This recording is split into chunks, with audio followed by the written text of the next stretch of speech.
Si è trattato di un evento che ha coinvolto una settantina di persone, allora in questo caso, prima ancora di sapere quale può essere la gravità delle ferite e dei danni riportati da parte delle persone, è stato attivato il protocollo per le maxi emergenze che ha coinvolto i mezzi del soccorso di questa azienda, San Donà di Piave e Jesolo, e anche della ULS 3 che è stata attivata dalla centrale operativa. L'allarme, fortunatamente molto meno grave del previsto, è scattato alle 2:30 della notte di Capodanno. Decine di persone risultavano coinvolte nell'incidente di un bus turistico a 2 piani uscito di strada e rovesciato su un fianco in via San Pio X a San Donà di Piave.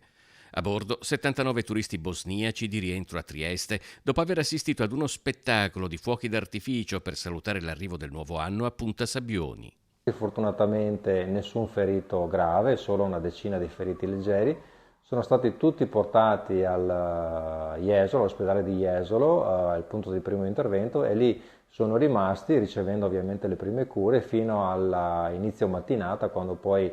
sono potuti ripartire verso la loro destinazione con un altro autobus. Oltre all'intervento in forze del personale delle aziende sanitarie e dei carabinieri, sono intervenuti sul posto anche i vigili del fuoco di San Donà di Piave, Jesolo e Mestre, che prima di mettere in sicurezza il bus, successivamente recuperato con delle autogru del soccorso stradale, hanno estratto le persone che erano rimaste intrappolate all'interno del mezzo. Devo dire che il personale dell'emergenza, unitamente ai vigili del fuoco e alle forze dell'ordine, è stato bravissimo nel gestire un numero così importante di utenti, ancorché nessuno, ripeto, fosse ferito grave, ma in ogni caso, insomma, con una efficacia e un'efficienza che dimostrano ancora una volta che il nostro sistema di urgenza e emergenza regionale col 118 è veramente tra i migliori in Europa.